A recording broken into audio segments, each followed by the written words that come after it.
to my job the other day, and he was talking about how he wanted Hugh Jackman to come back as Wolverine. No! And Look at that man and be like, that man has murdered people for stock market purposes.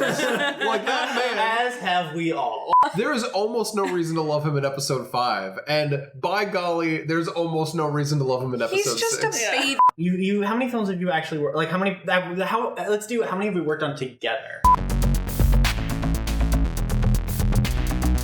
Imagine. Imagine Dan, us saying, let's be quiet for room tone. I fucking hate and then talking, and then grabbing a can and being like, can He noise. just- I don't even know where to hit my can. No, but I'm sorry, but it's like essentially. He needed his bang so bad. We needed to bang. He needed to bang. Welcome back to Off the Air. No, that's what we're coming in on. As always happens when I go to visit Dan, we are doing an in-person episode. However, since I dragged Nina with me this time, Hello. we have also decided to drag Shell in from the other room to join us as well. Hello. Shocking. So that's today. That's our day. So that's what we're doing here. Here on Off the Air, the podcast. That we do. podcast. No Jackson today. Jackson couldn't make it. He died. He Yeah. died. Jackson's been dead for 30 years. We've been using old archival footage for him this whole time. It's surprisingly easy. It's the Jackson hologram. It's just hot takes. It's very easy to do. You know, I just thought about how fun it would be to replace Jackson with a hologram. Not because I want to replace Jackson, but because, like, I think Jackson could get behind replacing himself with a hologram. Mm-hmm. And that, like, the concept of hologram Jackson sitting here and spouting, like, communist propaganda is the funniest thing. It would explain a lot of how he, like, his, like, rhythm to speech, because a lot of times you guys will be talking about stuff and Jackson's just like, In the so. In the background, yeah. He's just like, so, communism. So Thoughts? Thoughts? Yes. No? Maybe. One of my favorite things he does is I never realized that he would mute his mic and then say things for me to find later, and I would always be like, I can't believe I never heard Jackson say this in the episode. I would have, like, answered him if I had known that, because, like, it's always been a point that's like I could have easily clarified whatever discussion we were having, and I could have, like, elaborated on. And then I learned, no, it wasn't just me not paying attention and tuning out during recording. It actually was just Jackson muting his microphone and saying something for me to find so later. funny. I do it every now and again. It's rare, but you'll get some from me every so often. Why do you guys do Because that? it's so funny. But see, here's the thing. No one told me they do that. So I've never known, and I will include all these moments of, wow, I feel like a dick. I totally ignored when they were saying something and just powered on through. Now I know, oh, they did that to me on purpose, but now it's in the episode and it makes me look That's bad. the definition of gaslighting right there. Yeah. It's just like, no one's like, am I Add it to going the nuts? tradition of gaslighting Noah for the podcast. So we've had Nina on before. Yes, hi. I've Welcome been back. here. Professional Thank expert you. artist. Professional expert artist. Oh, boy. Our D&D expert that turned out to be not an expert at all. Stop roasting me about that. I said a lot of things I regret in that first episode. She said a lot of things that first episode. To be I fair, said that I I wasn't a fan of horror, which is one that is Nina, always who gonna be at that funny. time had a horror-specific Twitter account. I did find out that I Amazing. had established my horror-specific Twitter account like a month before we recorded the Amazing. podcast, where I said I didn't like horror. And then she sits there and talks about, like, yeah, I don't like horror at all. And I'm like, okay, like, we didn't need to talk about it, so that's fine. And then, as it turns out, Nina was a filthy liar. That does sound like Nina. I have known Nina now for at least a year, and she is in fact a filthy liar. I am. Mhm. I lie about a lot of things, but you know what I don't lie about is the fact that Shell is here. Nice. That is a professional podcast transition. That is what we Off the Air call a pro podcaster. I feel like I need to clarify, we didn't pay Nina to say that, because that was the most garbage inserted line I've ever heard in my life. Where it's like, now our sponsor today would like us to make sure we remind you that. Yeah, we're not even playing the music. You can't be an audible sponsor yet. Michelle, welcome to the show. Thank you. I'm happy to be Now that you're finally here, Michelle, we bring in on this show an expert every time it's a guest. What would you say your expertise is?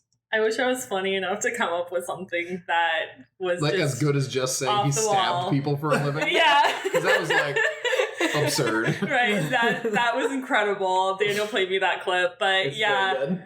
I if I had to be all professional about it, I would say I'm an expert filmmaker. Expert filmmaker. Yes. I doubt that, but it's fine. Rude! Coming out the gate strong on this one. How dare you?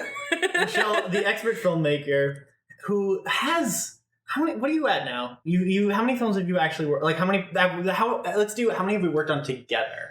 Together, maybe 4, maybe 5. Something Yeah, like a that. handful. We worked on a handful together, Yeah, and then without me, you've worked on another 30. weird flex. Okay. You know, no big. She has recorded so many films that she doesn't even keep track of them anymore. It's just like, oh, It's another like- film. I will add it to the shelf. Another fine film for my collection. Of my own, though, only a handful. Like ones that were just my baby, start to finish. Yeah. Had a hand in every single aspect. Mhm. You know, as an indie filmmaker does. As in filmmaker do. Yes, As you do. as you do. She's also. Also, I don't know if I've mentioned on the podcast. Michelle has finally been watching through Star Wars with me. Oh, you yeah. know what? You didn't mention that on the podcast, but good lord, that was my favorite Twitter thread. Firstly, one of- I live tweeted so it. firstly, you live tweeted it, but you started 7 sub threads in your thread, and I'm like, Michelle doesn't know how to do a thread. This is so stressful because I was trying to keep up, and you kept adding to different threads She as figured you it went out. on, and I'm She just figured like, it out. oh. So here's the problem. I didn't figure it out. Daniel told me like 7 in, and I was like, oh man, I don't want to look like an idiot because I was actually afraid that someone would notice. And Noah and I were literally. It was because I was like, oh, We were she hasn't sitting on the tweeted too much couch. yet. Because I was looking at the main thread, and then I saw some other comments. I'm like, well, let's see if she answered some people. And then I saw a thread going off of a comment. I'm like, ah. I was like, oh, she There it figured it is. out. And Noah's like, she figured it out, but she started it on like her 6th comment. oh my gosh, my fears have been realized. Oh no, I don't know Twitter. I'm not good at Twitter. That's valid. Super reasonable. Horrible at it. Probably for the I best. am like a grandma. Facebook is probably my That's biggest, super valid. quote unquote, biggest platform. Yeah. So yeah, I definitely don't know Mine's Twitter. Twitter by And I mean, accident let's for me. be Yeah. real here, though. For film, I feel like Facebook makes more sense than Twitter Oh, because yeah. you're gonna have your actors on there. You're gonna have people who are looking to actually engage with long form content. Where Twitter is more like, I get so angry when I see big long threads of things, even though I tweet big long threads of things. Yeah. I love live tweeting movies. I hate accidentally stumbling across someone live tweeting a movie or something that they're very passionate about.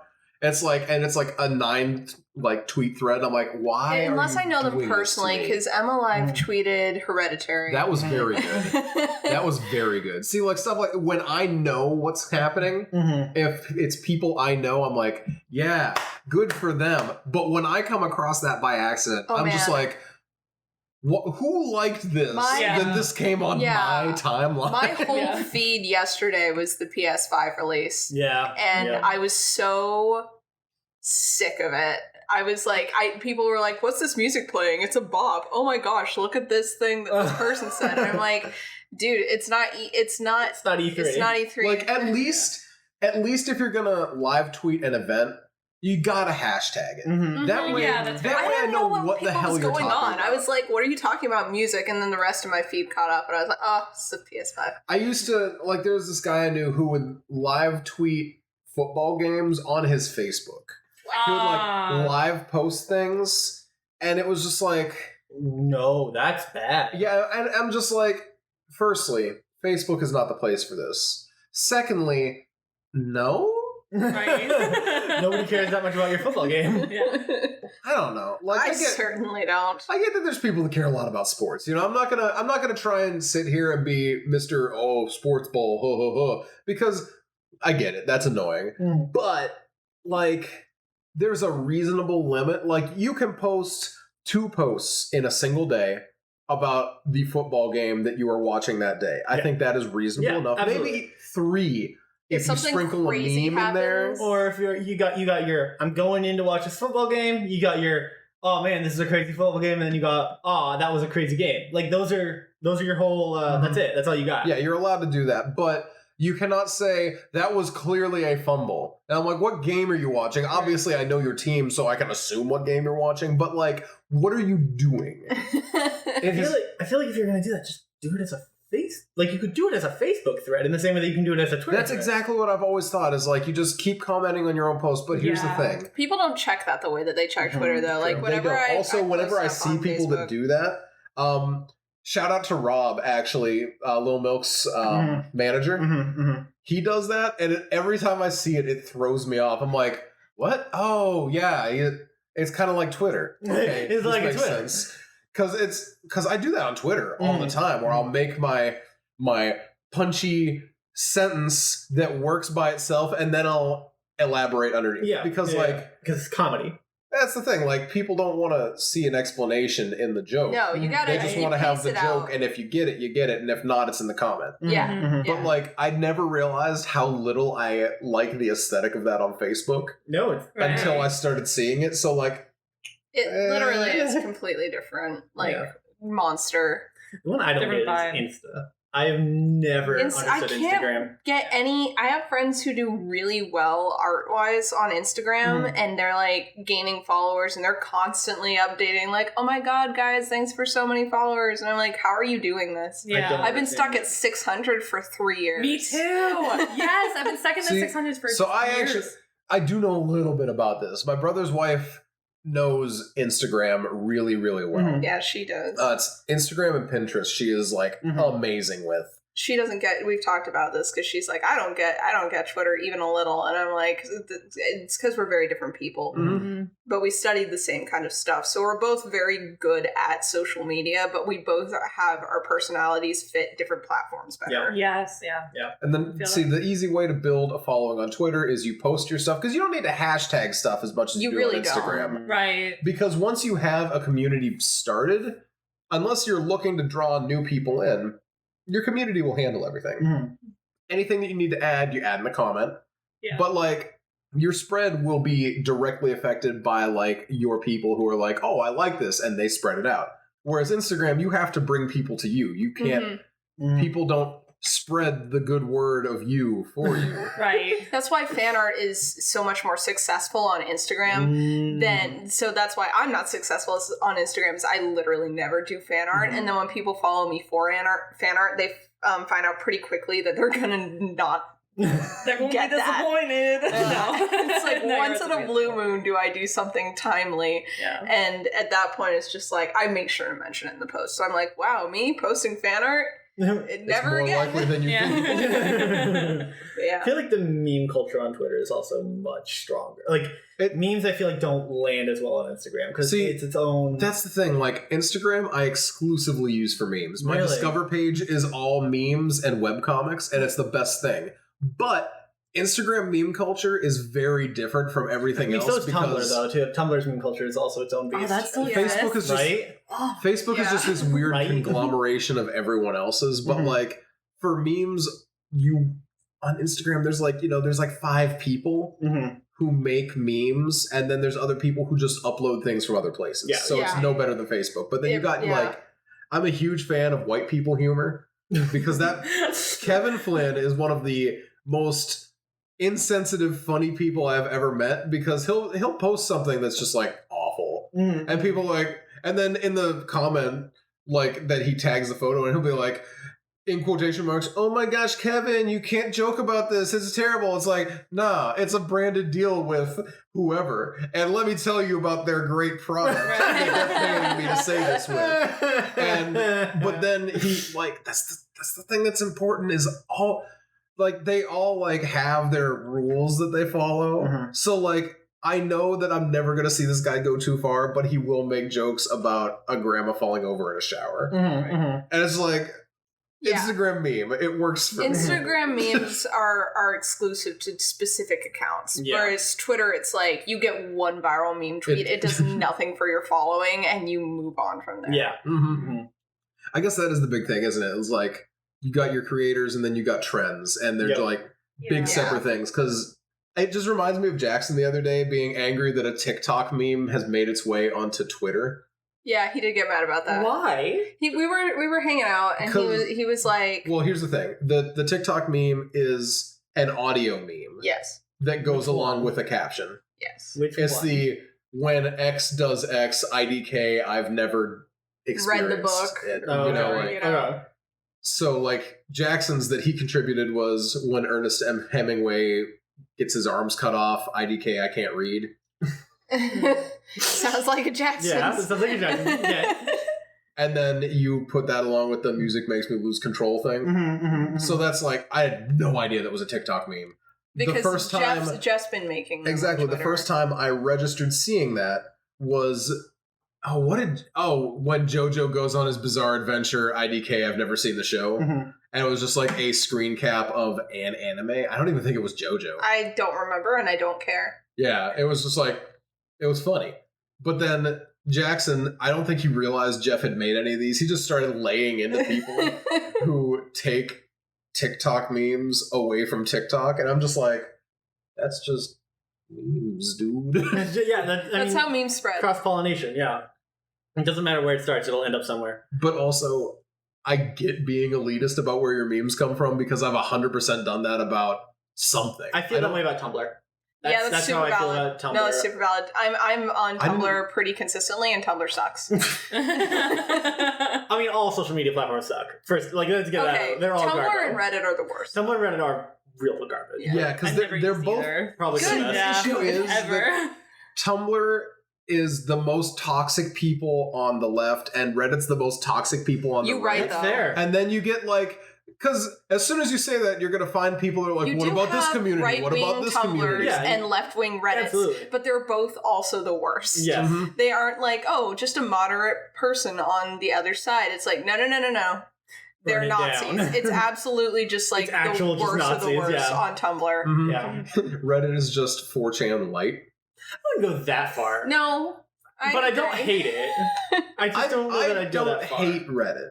There are some Reddit communities that I really find very enjoyable. I love the Yeah. D&D subreddit. The D&D server, and some are that are really like actually good people. That are like there are a couple out there that are just like wholesome, like Mhm. not to be like but wholesome means, but like those are good people just trying to make people smile. Like there Like- are 100%. Yeah, there are some legitimate. Most of the art communities are really supportive. mhm. It's a lot of people being like, "Oh, I really like how you did this, that, or the other thing," and it's really dope.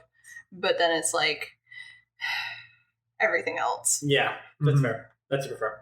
We were talking about Star Wars. Oh, shoot, yeah, let's roll that back. As is my way, I again will bring it back to Star Wars. I Good, definitely And then we need- started roasting shows. So here's the thing, Shell. my Twitter usage. No. So here's the not thing. strong. I know that you did not enjoy episode 4. That was one of the worst things I've ever. It And- feels like it should be like this is going to be my worst Star Wars take. Mhm. It feels on par with some of the movies. Like if you were watching with no other context, it feels on par with some of the sci-fi movies that like Mystery Science Theater is Mhm. made fun of. Yes, Just with like 100%. the effects and with Yeah. the like pacing and the humor and stuff. pacing. Yeah. Because I think we can all agree, George Lucas can't pace a movie Nope. to save his life. He's got great ideas, and at the time they were good because there was nothing else to compare it to of Right. that like level. But we have Society has culture, progressed beyond the we need have for Star moved on Wars. to Yes, yeah, that's we've just so good. faster paced content in general Mhm. is what Yeah. people are moving toward, and that's okay.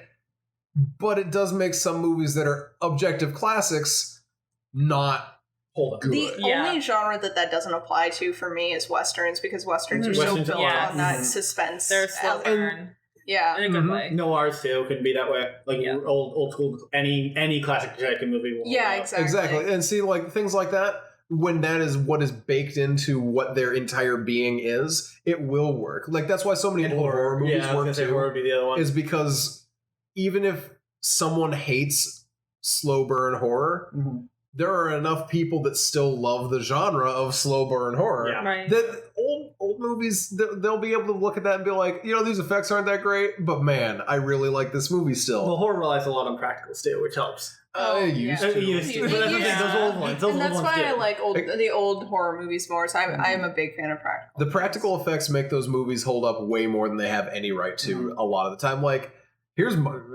here's the thing. I really love Nightmare on Film Street, or not Nightmare on Film Street. Okay, so I like the podcast Nightmare on Film Street. I like the movie Nightmare on Elm Street. However, if their effects for Freddy were not practical, that movie would be borderline unwatchable. Fair. Right. Oh yeah. Because it's just okay. And it's the practical elements that bump it from okay to good. And I would my almost personal opinion. say that's the same for like the old Star Wars movies. Yes, 100%. Is I love like the creature design. I love the elaborate painted backgrounds. I love that they rotoscoped frame by frame over the lightsabers. Like that's all really cool technical stuff to me. But if you don't know that that's what they had to do for it. Also, I'm a huge fan of that shot of Obi-Wan's lightsaber just fizzling away because he rotated his reflective panel too much and it just disappears. There is we got her through episode 4. Did not like it. Hated it. I am doing a mashup, like butchered order of them. Okay. So right after 4, we decided to do Rogue One because I figured you watched one of the worst. Like you watched a objectively hard to watch movie in this day and age. Let's go to something that's a little more modern and that is really not even like a sci-fi movie. It's a war movie with a sci-fi paint on it. So we watched Rogue One. And Michelle had much better thoughts on Rogue One, I feel like. Yeah, like overall. I would say I even loved it. Yeah. Because Nice. it was really Rogue good. One is an underrated Star It's Wars got good movie. characters. I loved Everyone every is so single good. character. Yeah, the I love characters them all were really, so really much. good. Yeah. And I mean, it was also one of those things where, for me, there was such a disconnect between Rogue One and Episode 4 that I honestly didn't even consider it a Star Wars movie. And I watched it actually with Daniel's dad and Daniel, and so it was really nice to have like their expertise just explain things like, okay, this is how they're connected, and like oh, do you remember that guy from the bar, and like, oh, like here comes Leia. It's like, you know, I mean, just for context, I know so little about Star Wars. I didn't know that Obi-Wan, first of all, that he dies. Second of all, his name is Ben.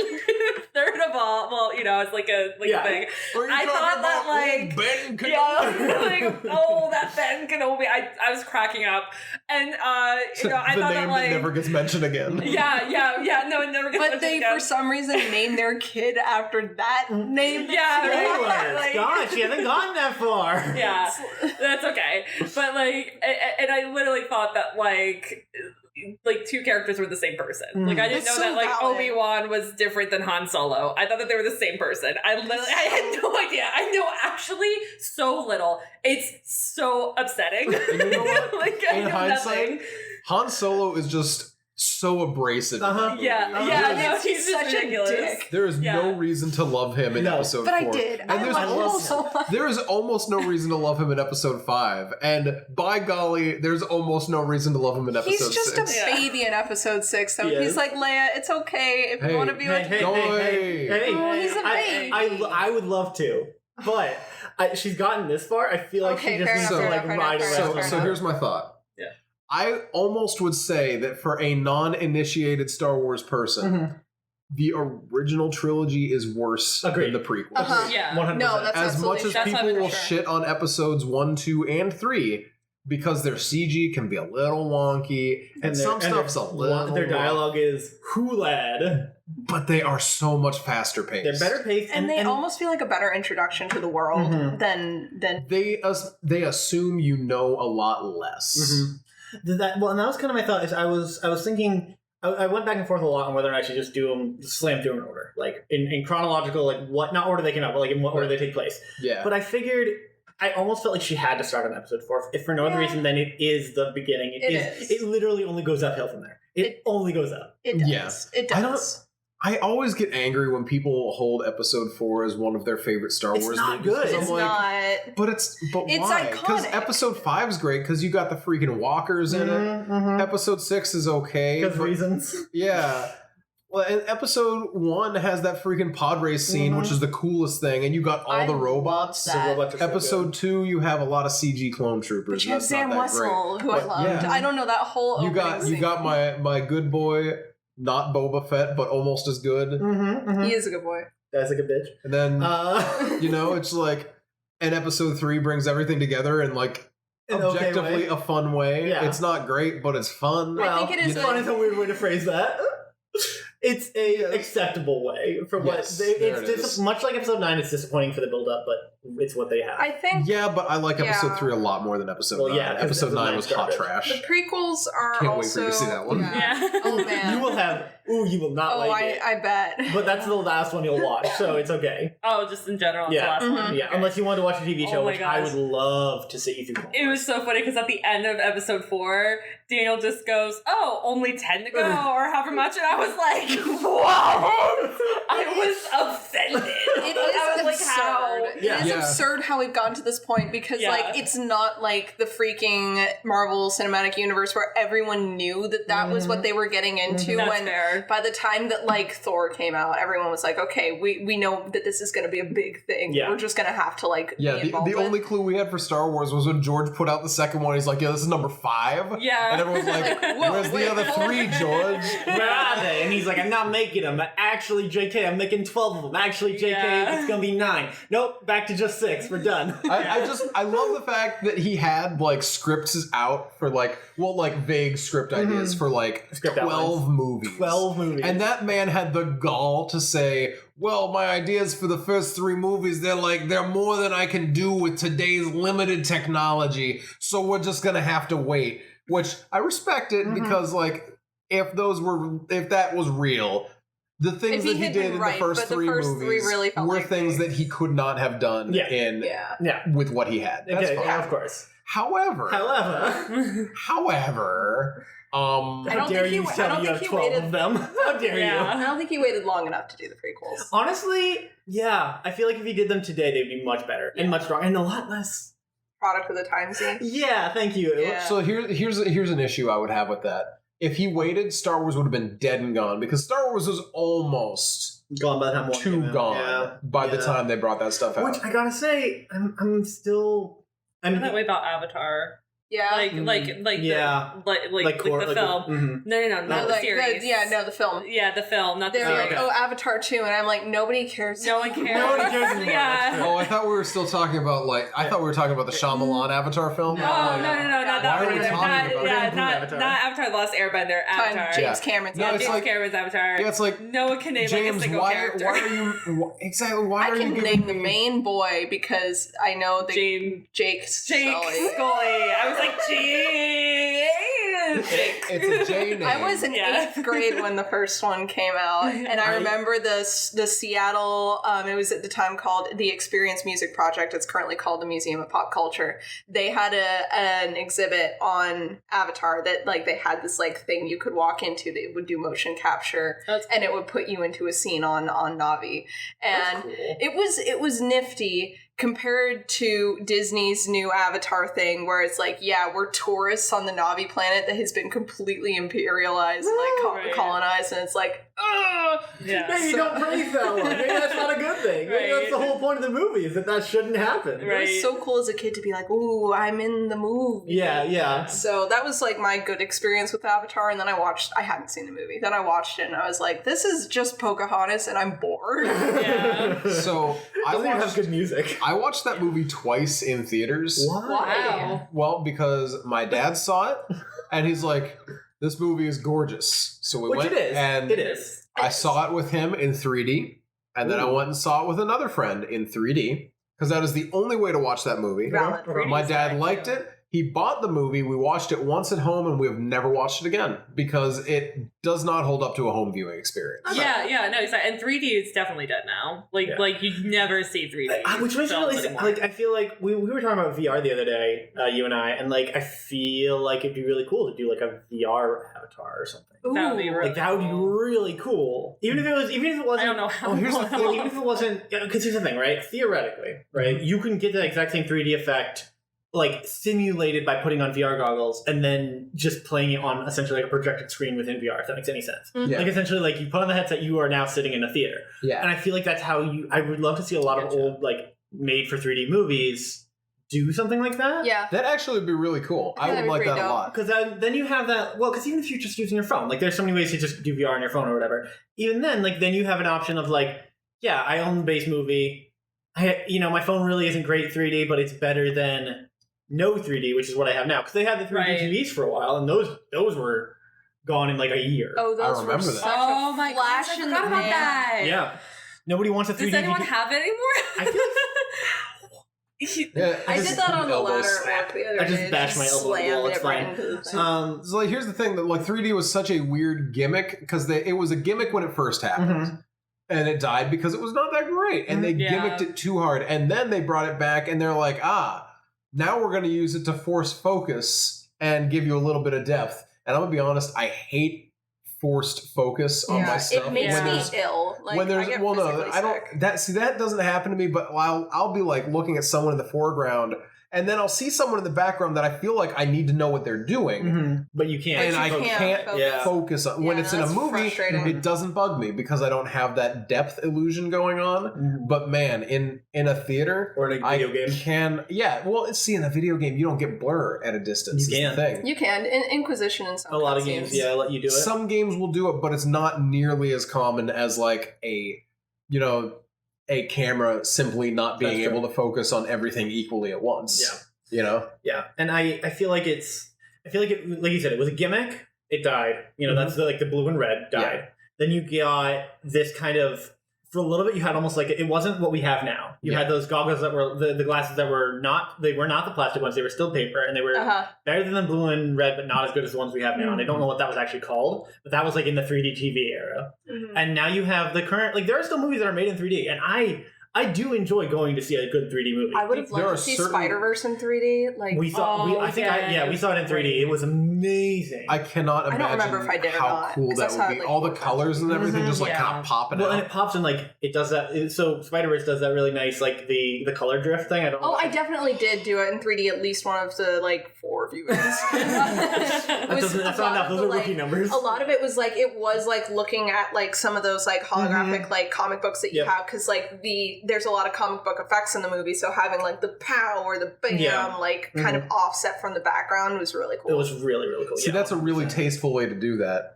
It's a tasteful movie. It's really such a good excellent. movie. It's 2022 is the sequel? 2021. 21? Yeah. Yeah. A lot of people are really excited. I'm so excited. I'm excited. We got not, I mean, Spider-Man related, but not movie related. We got the announcement for the new Miles Morales Spider-Man game. I saw that. Did you see the people in the comments after the studio posted it would be a standalone game? They're like, well, yeah, but like it's not gonna be a standalone game, and the people are like, it is going to be a standalone game, and someone below them was like, source.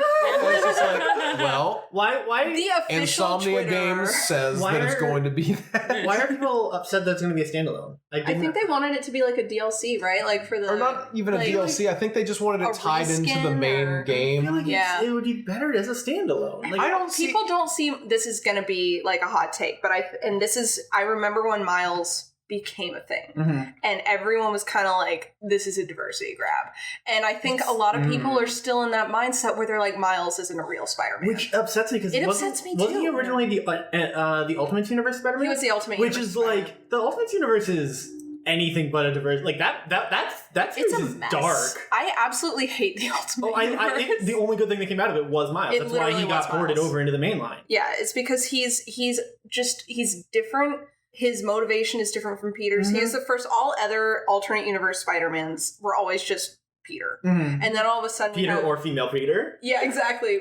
Or Gwen, who was an established character already, and now we have this actually compelling character with his own set of motivations and his own backstory that ports into alternate universes just as well with Aaron and his dad and stuff.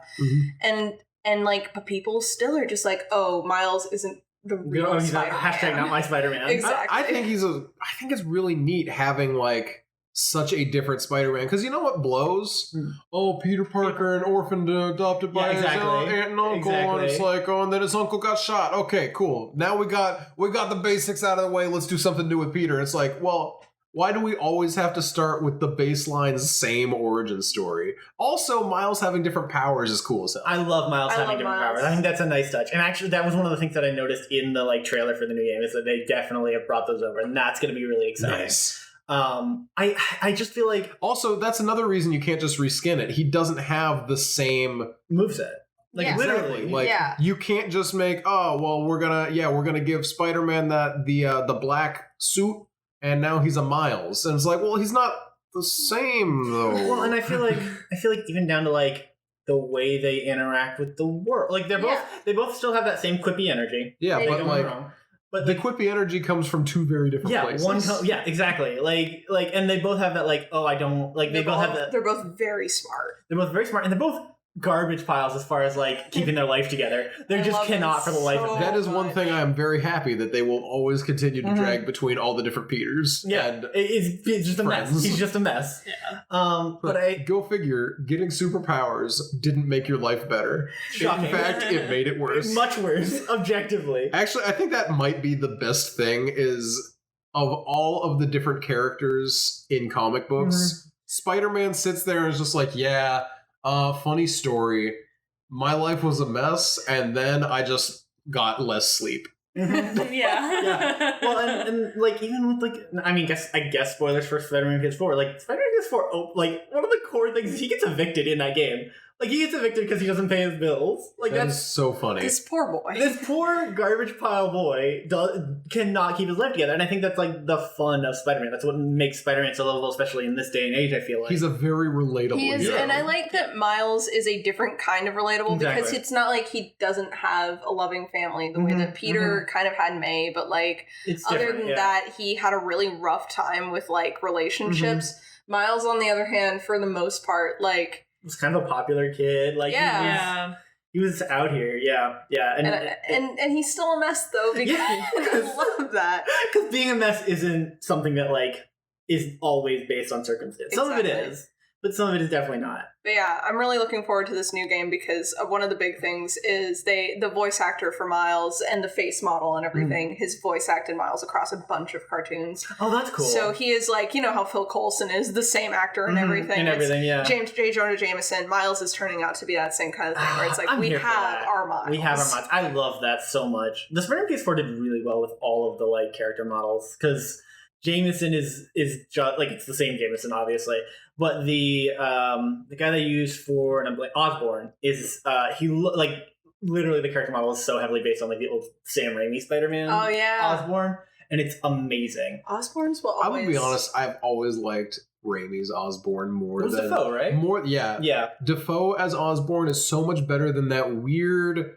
Like Widow's Peak. Yeah. Why does he have waves, hair, like greasy, pointy person that the goblin was? Like, he's just like I get why they turned that person into the Green Goblin, but like as a human being, that Norman Osborn, I would look at him and I'm going to be like, that man is trying to swindle me. Yeah, it's a villain. That man is a criminal. And I would have no reason to believe that, but like I would look at that man and be like, that man has murdered people for stock market purposes. Like that man. As have we all. Well, I mean, yeah, but you know, we don't look like it. Norman, on the other hand, you know he threw an accountant out a window. Yeah.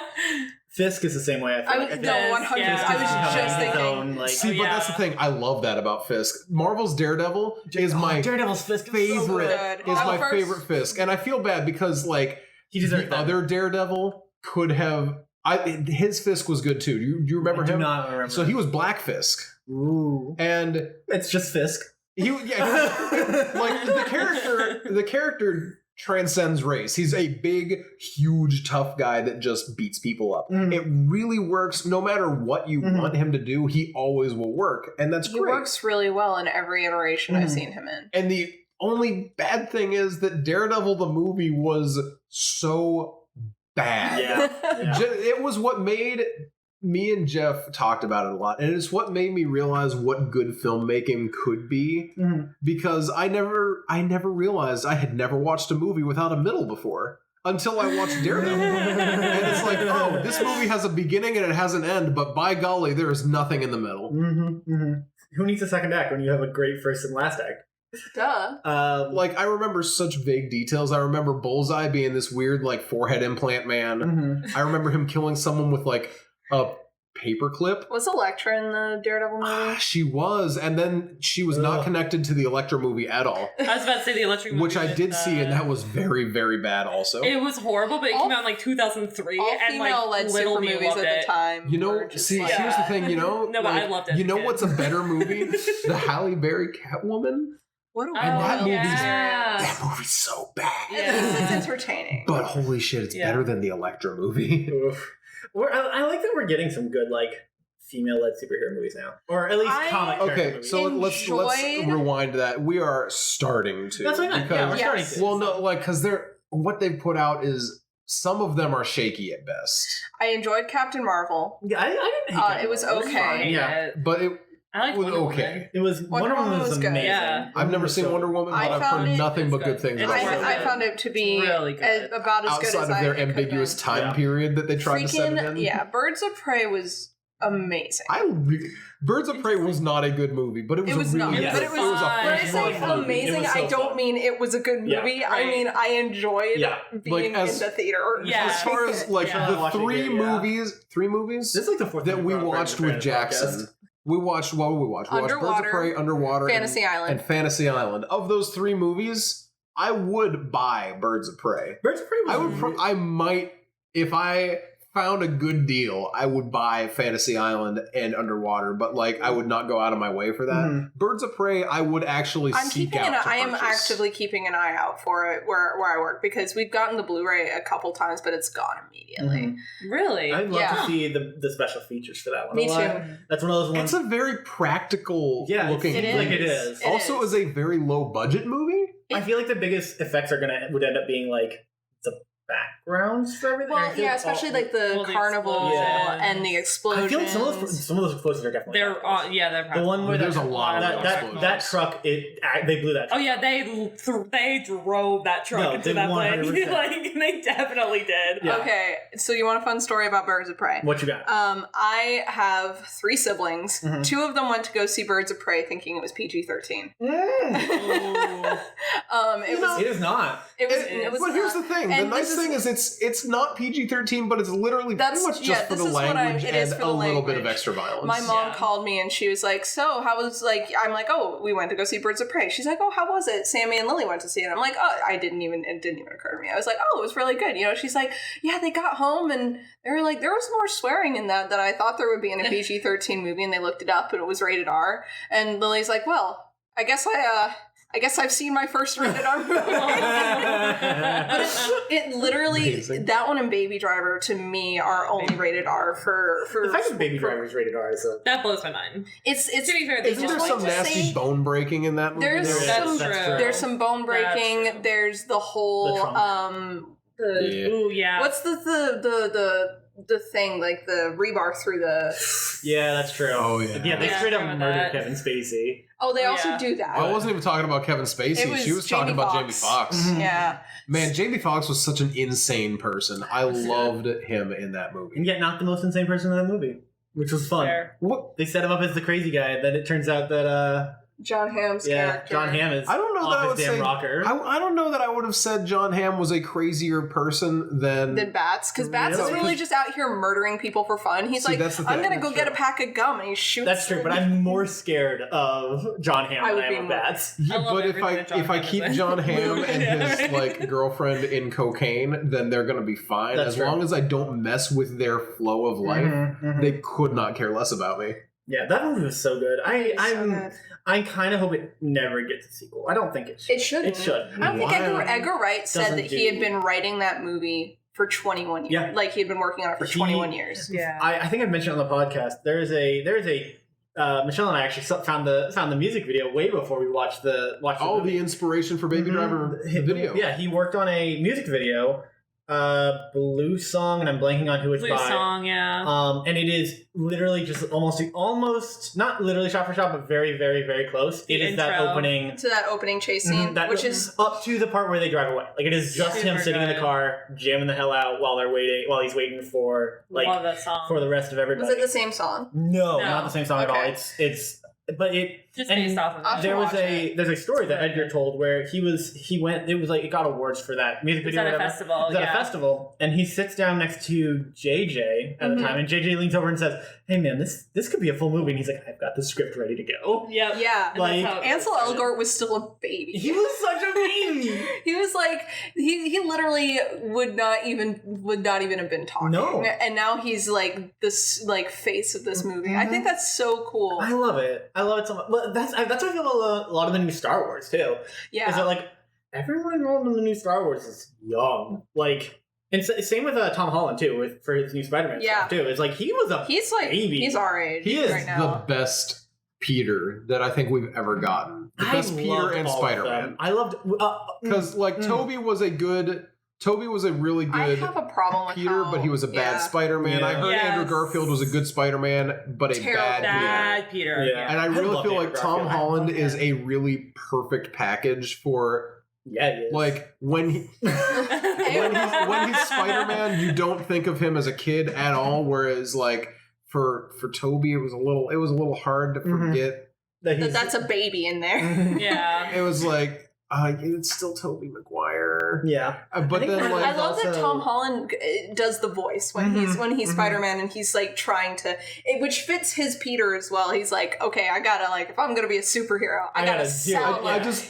I love the scene in Civil War where he's about to get smoked by Bucky, and then this tiny little kid voice pops out, and he's like, "Oh, I gotta kill a kid now." I can't do that. Not again. I love it. Yeah, no, Tom Holland is great. He's also just fun. Like he's a good guy. Like the fact that they can't give him the full script anymore is the funniest thing. I love the satire headline that said Tom Holland accidentally leaks entirety of Infinity War. And he's in the comments like, I saw this and I legitimately double thought myself. I'm like, oh shit, did I? Yeah, no, Tom Holland is an absolute dream. I think part of the reason that he works so well as his own Spider-Man is because I'm assuming like 90% of him in the Spider-Man suit is A, it's done double, obviously, and B, I'm going to guess a lot of it's also CG. Oh, yeah. That they couldn't have done as well with the older Spider-Man. Yeah. Well, I mean, like, look at the Raimi Spider-Man movies. When they did CG Spidey, he looked so much better, and he wasn't standing stiff. Like, I mean, well, Spider-Man has to be so fluid. Tobey Maguire has a back injury, and he cannot move as fluidly as they needed him to. It worked great for Peter. And he was and that's probably why Andrew Garfield's worked so well, is because you had such a fine, except for Spider-Man 3. That's probably why Andrew Garfield's Spider-Man worked so well, is because they could start doing that. What we're seeing now, and I think Andrew Garfield did do some of that himself. But I don't remember a lot of the details. He's a pretty built. Yeah, he's capable enough to do some of it, and also still have. Plenty of room for the CG to work. And now that we have Tom Holland, who is both a great Peter, and we can let him play, be the CG Spider-Man, I think that's part of the reason he works so well. He works really well as a Spider-Man in a world that already had superheroes. Where he's just a fanboy. Yeah, where he I think that's a part of why he does the voice and has this idea of what Spider-Man should be, is because he's looking at all these other superheroes. My only problem with that is the whole Iron Spider-Man aspect of things. Yeah, because and especially in Far From Home, which Noah still hasn't seen. I haven't seen it either. I haven't seen it. Yeah, it gets like you guys all saw Endgame though, right? I did not. Michelle and I, neither of us did. Okay, so it just. But you know what happens. We know how it happens. So everyone dies with the death of a key character. Yeah. Tom Holland's Spider-Man suddenly loses a lot of his identity, and it really disappointed me because the plot of Far From Home and the plot of Iron Man 3 are very similar when it comes down to certain motivations of characters. Oh no! Spider-Man blows up his spider suit. Nah, he gets a new one. He gets a new one because he doesn't deserve it. So he doesn't wear it. If I'm nothing without the suit, then I don't need it. And he yeets it into the ocean. Tony's ghost. That's not what I meant. I know I said that, and that's what I meant, but that's not what I meant. Yeah, that was a weird moment. What a shitty line for Tony to say. That's so mean. Freaking Tony's a bad dad. Freaking Peter out here hey, I desperately need some help and advice. I need some contact. I know that clearly we're not friends, but you brought me into this. I need some feedback here. I'm sick of talking to a suit. And then Tony steps out and he's like, I'm just going to beat your ass right here, right now. It's like, oh, sorry, Dad. Didn't realize you were in the suit this time. But it's like, this is all on Tony. No, it's 100% on Tony. Tony was not a...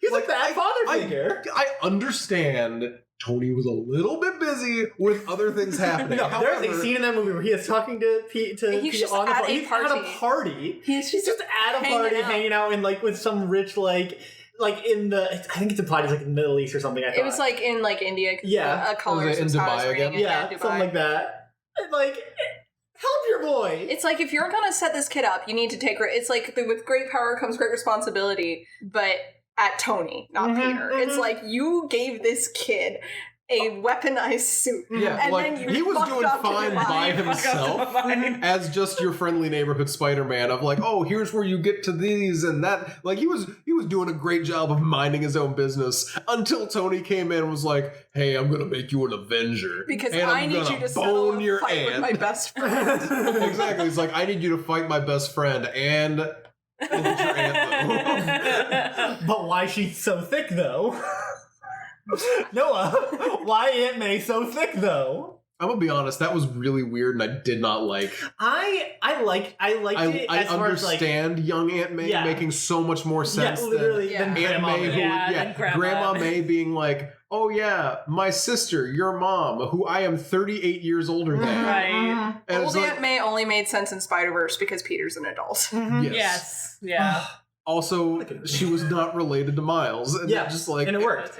Getting these levels of separation away from the two of them made so much more sense. So young Aunt May makes sense. I get it. But also, why she gotta be so thick though? It wouldn't be so bad if they didn't bring attention to it. But every adult male character walks into that room like, they're just like, oh, Aunt May's hot. And I'm like, she's pretty. But calm down. But she's not an ogling level of like hot. You literally work with Black Widow. Calm down. He didn't. I mean, that's true. Ogle her as well. Yeah, no, Michelle and I both have not gotten around to seeing all of our. Ouch! Noah slapped me. I did. He can do that now. That's true. That's why I gotta be tamed. Welcome to the slapstick part of the. See, that's why he's avoided certain topics, and I appreciate it today. This is now a physical comedy where in an audio format. It's Looney Tunes, except that Dan is the only one who gets beat up. Yes, like all Looney Tunes. You're the Wile E. Coyote of this joint. I am the Wile E. Coyote of this joint, aren't I? Shit. You're the same man. Let's see. I do. Okay.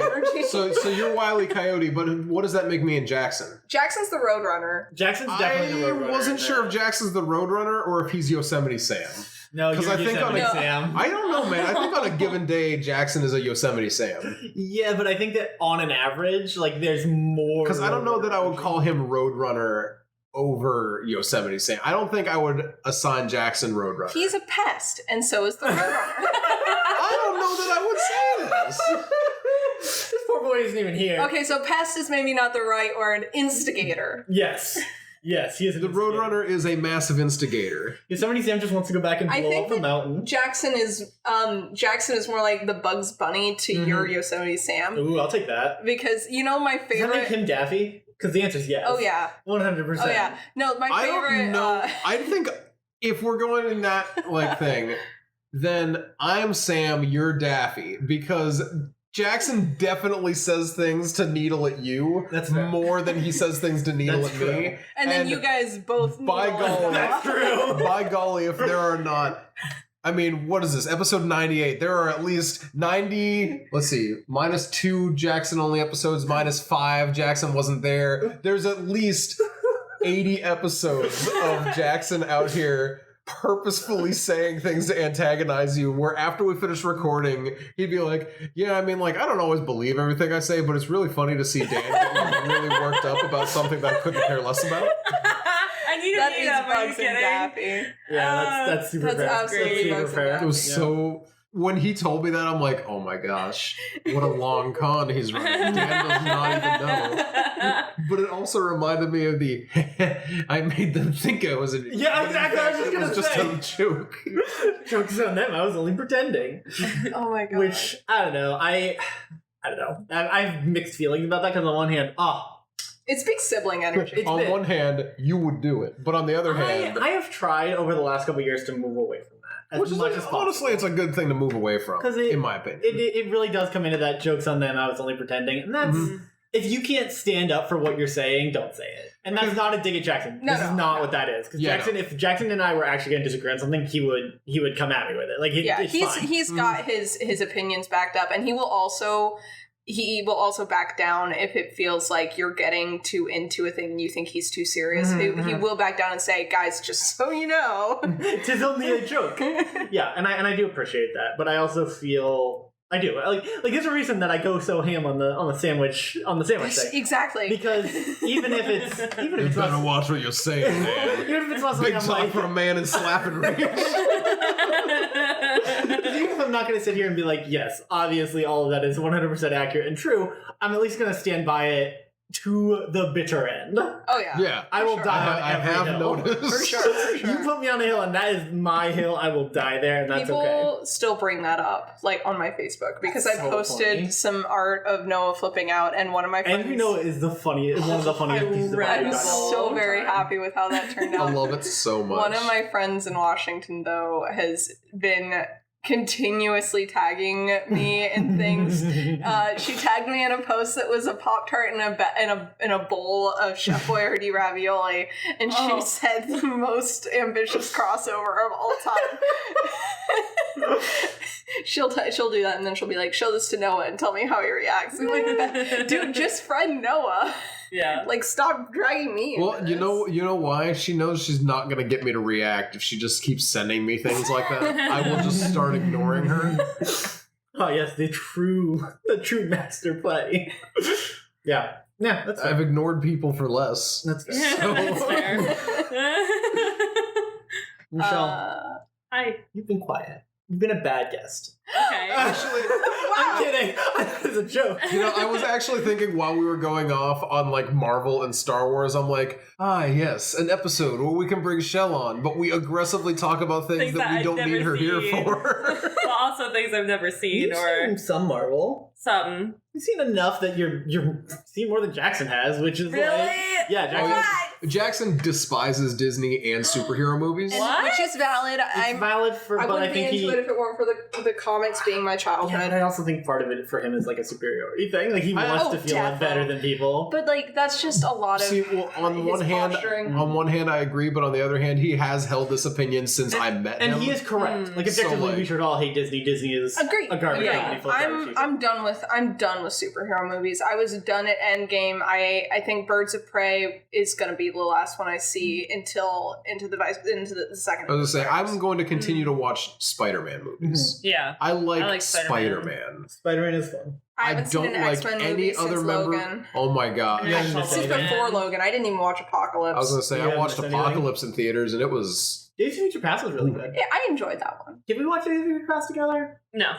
X-Men just is a bad property because they are not willing to make... Because X-Men existed as a civil rights statement, and every single movie has been doing everything in its power to not talk about that. Literally. And that's what makes them awful. Like that's why the original trilogy of X-Men movies, even though they were bad, they at least held true to what the point of the stories was more. They turned that like political statement into a personal turmoil thing on Magneto's part, and it to me weakens it because I think all of the mutants have the same idea of like, yes, something needs to change, but in the new movies they literally haven't done that where it's like, we need change. Well, and I think that's like, it's the easy way out. Like it makes sense why they wouldn't want to address it, and I think that Days of Futures Past did they? Well, because the whole plot is about the Sentinels coming and like killing mutants because mutants suck. The intro for that movie is amazing. It is the entire opening. And it also is like it also has like big Terminator energy. And not just because of the time travel, but and also that's like one thing where it's like that was people can compare those two, but that was original to the comics.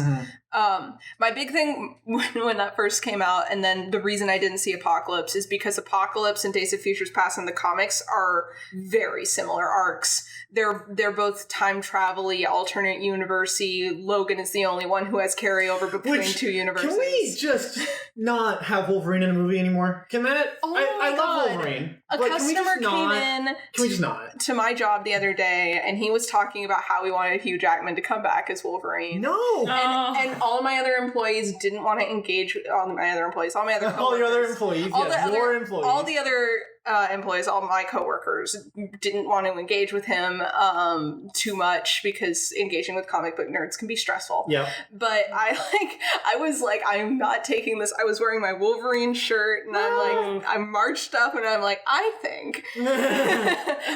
But personally, I think Logan was the perfect ending for that character. Absolutely. I Also- also, it come 10 years earlier. Like, Hugh Jackman doesn't want to be Wolverine anymore. He My He wants to go back to doing theater. Yes. Yeah. Let the man sing a damn Yeah. musical. Yeah. like he liked Wolverine, Yeah. but like the physical strain he Oh had to my go God. through to be in shape enough to play Wolverine. Mhm. The man doesn't like he's not old. he's not a man who plays aggressive, angry men. It's like, Right. look They outside cast of that him character. because of his face, and it worked. But like everything else he has ever done, let's be real here. Kate and Leopold, He Greatest always Showman. Yeah, plays Showman. a refined gentleman kind of person Mm-hmm. who sings and is happy, Yeah. or who sings and is sad, or who just does some ill-advised God. magic tricks. I watched the dumbest movie with Hugh Jackman in it. I watched a movie called, it was on Netflix. I believe it was just called Butter. And it's about a butter sculpting competition. And in it, Hugh Jackman plays a car salesman in a cowboy hat who has sex with a woman, and then she On a butter basically... sculpture? No, Oh. there is no sex on a butter sculpture, but because Some he is Netflix so movie. infatuated with her, she convinces him to take a blowtorch to this little girl's butter sculpture so that she can win the butter sculpting contest. What? Literally the The wildest fuck? thing I've ever watched in my life. Who came up with that Oh concept? no, has Hugh Jackman gotten full Radcliffe? Oh my gosh, the movie Horn. I wanted Oh to. my I god! wanted So, to watch firstly, that one. now that we're here in person, Michelle, I would like to apologize for making you watch Horns. Horns was very bad. One of these days, Dan and I recorded a full dissect it to the bone review of Horns. Dan was supposed to edit and then Life. If you send it my way, I can throw it together. It's mostly thrown together. I just Okay. need to finish it. Like one day that will be Patreon bonus content. I think Is that so. what I we think decided it on? was going to be some bonus content. Yeah, so that will come out eventually. But I remember that movie being not Shell's hot. I'm just shaking my head. Like, it's just so bad. I So forgot bad. how problematic it Mhm. was. I forgot how like insensitive it is. I forgot how I had the type of cancer that couldn't be cured. Yeah. There's my favorite. it's That's just my like favorite the line. kind of the fact that someone in that Never say movie it. literally says I had the kind of cancer I had couldn't be cured. It's like just name a lethal Just cancer. Just say you have cancer. We can assume from the show, from the context of the movie, that there is no cure. It's Yeah. okay. Yeah. Yeah, like there are just so many options of how you could have made that movie better. I guess it's a book. I don't want to read the book, Part of but me there's kinda part wants of to. me that wants to read it just to see is the book as bad as the movie. It's gotta be. It's gotta be. But like, But what it doesn't have to be though. But like, even if some of the stuff carries over, right? And like, even if some of the content of that movie carries over, it has to be. I feel Yeah. like if someone only saw the most recent Wrinkle in Time movie oh no. and they had never read the book, they might have the same thought where it's That's like, fair. I just can't see how any of these elements could be good in any I haven't read setting. Wrinkle in Time in like I haven't read since I was a kid. same. I had like I- Oprah Winfrey in it. I had the- right? Yeah. It was- And Mindy Kaling. Yeah. I had the whole What a like, weird it's like, It was a Selection weird already. selection. Yeah, it was a weird cast. it's a series, never right? It's saw like Wrinkle in it. Time, Especially Tilting Planet. Yeah, it's a There's, like, series. 3 others or something like There- that. yeah, I it's- had all of them as a it's kid. I haven't pretty read them in long. so long. Yeah, no, But it's a very I- kind of weird. yeah. It's a fun It's story. an acid trip story. Yeah. Yeah. But yeah, you made us watch Horns. You made Michelle. Yeah. Important question. Yeah. Oh, no. Star Wars or Horns? Oh, don't make me choose. That shouldn't be a choice. No, I don't say that's a choice. On the real, yeah, no, Star Wars is definitely better. At least Star Wars isn't actively offensive. Yeah, no, exactly. I mean, definitely, like, there's no question. Yeah. That's not even a hot take. It's just definitely, Star Wars is definitely better. Horns was just... Horns was just insulting. Yeah. Like, it was just... You guys are really making me want to watch it. Oh, it's worth watching once in your life just to laugh. I watched it twice. You're about to watch it 3 times. Yeah, right? Do it as a drinking game.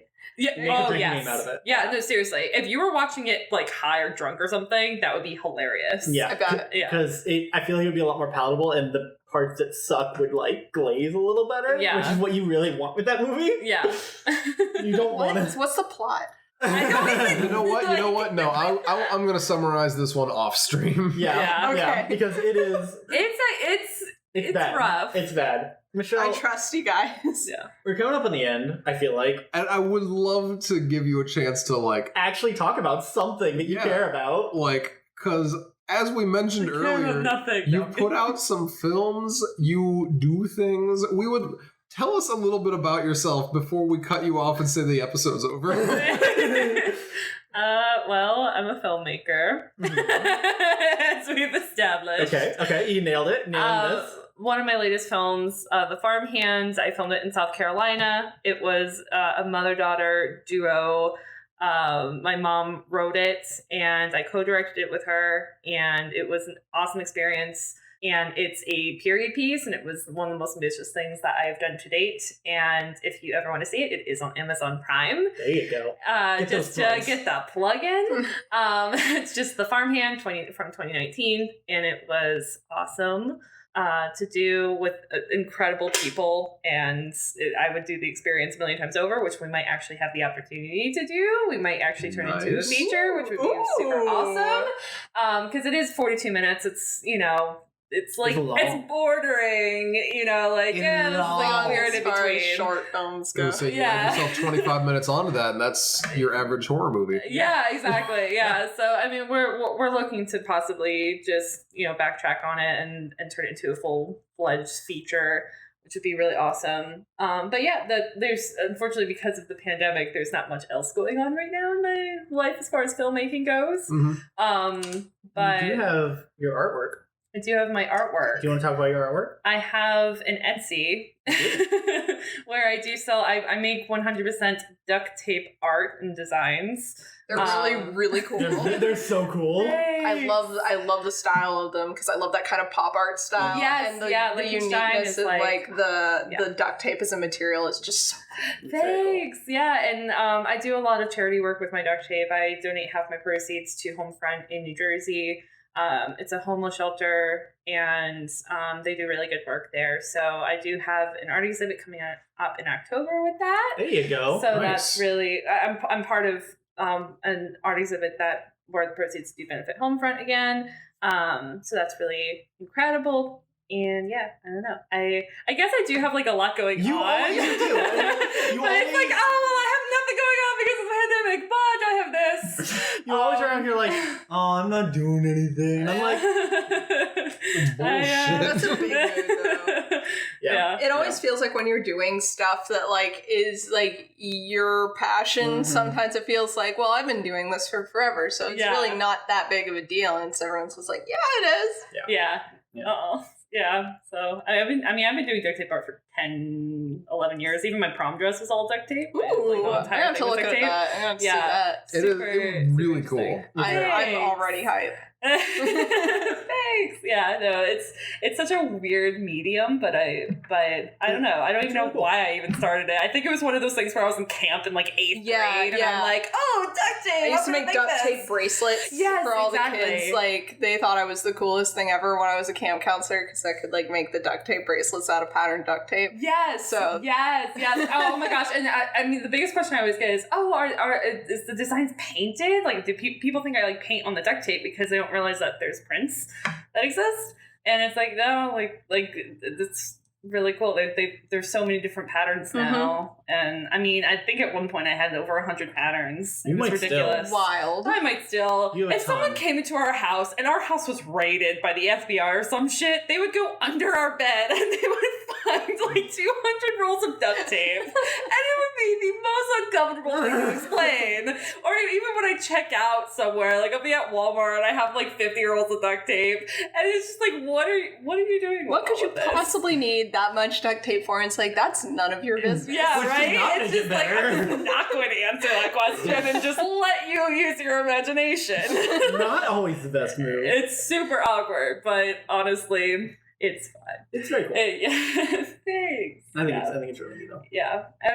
All of that, all of the work that I do, it's all updated on my website, which is just michelleleaseharding.com. The links will be every single thing in the show notes too. Links. We'll put all the links in the show notes. Yeah, I'll have everything down in the description on the YouTube video and on the website, offtheairpodcast.com.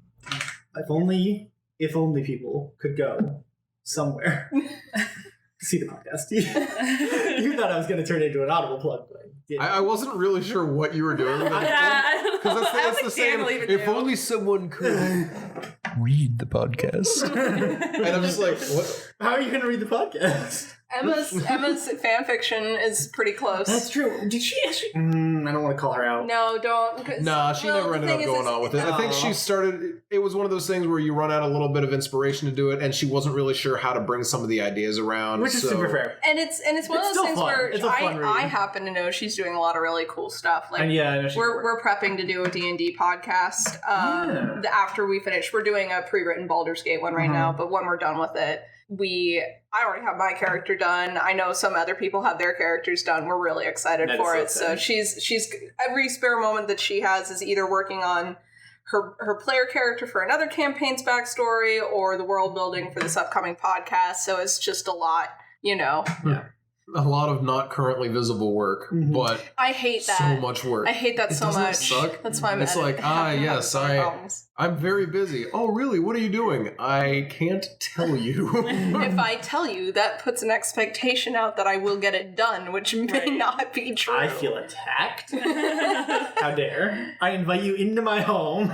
No, you attack me like this. I'm attacking myself too. Don't worry. I mean, let's be real. This was. Starting the podcast though, same energy.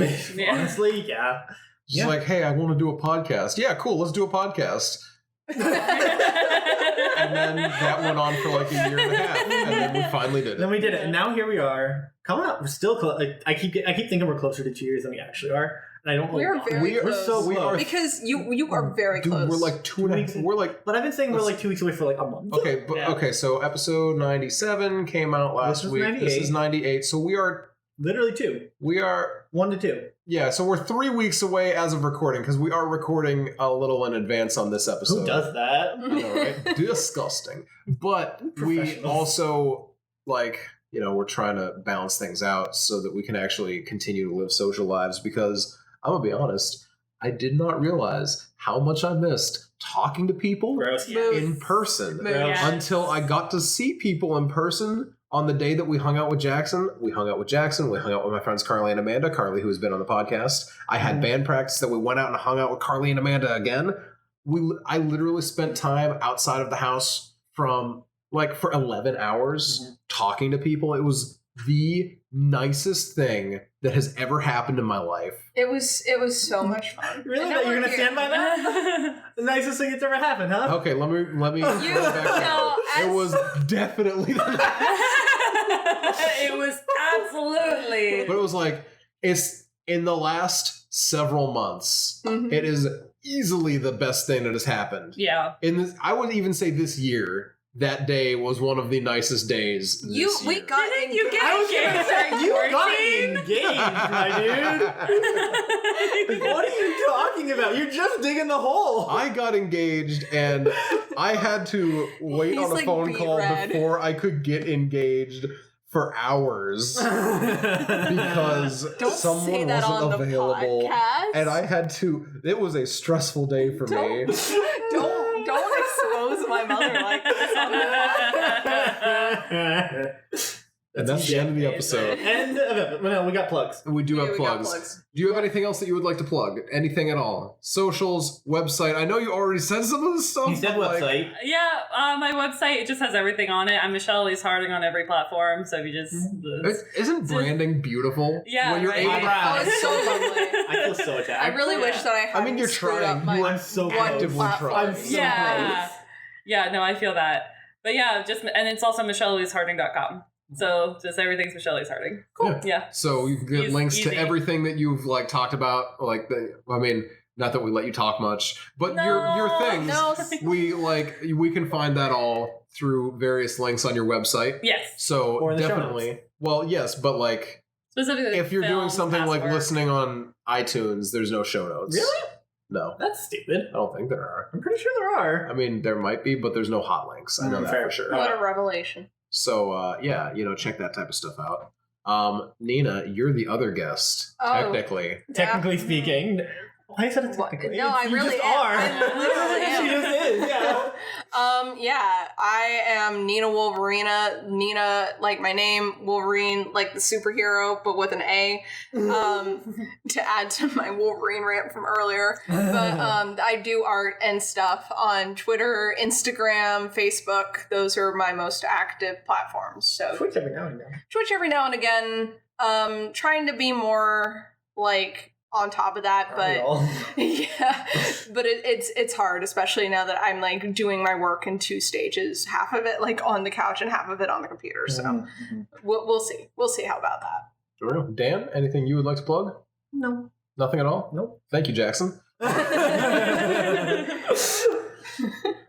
for real, you don't want to plug anything? Fine, I'll go first. Jeez, dude. Bubba da Bad, BUBBADABAD. You can find me on Twitch, Twitter, and Instagram, and Tumblr. That is about all I got. Now that I am not going to be in the greater Philadelphia area, I will be streaming again because I won't have band practice on Tuesday, band event on Thursday, and visiting on Saturday. I will actually stream again. And Undertale finished. Here, let me give my quick rundown of Undertale because I don't remember. Oh yeah, let's talk about Undertale. We got Undertale's controls on PC suck ass. It is not a smooth game to play, and when you're someone like me that gets very easily overwhelmed by too many particles on the screen, it is not a fun game to play. Undertale, however, on the Switch, I have had nothing but a good time with. I am playing easier mode where I'm killing people, but like it is distinctly a more enjoyable experience because moving with the analog stick is just a lot easier to avoid things rather than trying to work my right hand's my dominant hand, but it is not my dominant control hand with things like that when I'm trying to move like the arrow keys. Interesting. Well, because, I'm a WASD guy. Yeah. So, my left hand is now my avoiding things hand. I am used to that, whereas my right hand just, it's moves and clicks. Yeah. My right hand is better at almost everything except playing video games. So, that's just life. But we're going to play Deltarune. I've heard it's pretty good. I think we'll still have fun with it. But, man, he's ready my to be done. PC experience was so bad with Undertale. And I had so much fun with it playing it on the Switch so far. I really, really have enjoyed it. And learning the backstory for a bunch of stuff. Nina was giving me, the background of everyone as we were playing. It's a full enough world that I could very much enjoy it and appreciate it.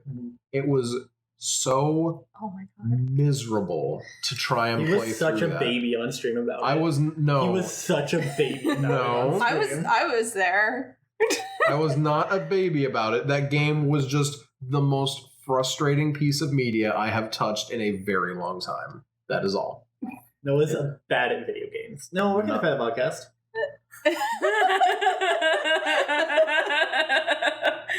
You can Twitter at @TheOffTheAir, Facebook.com/OTA podcast, or Patreon.com/OffTheAir.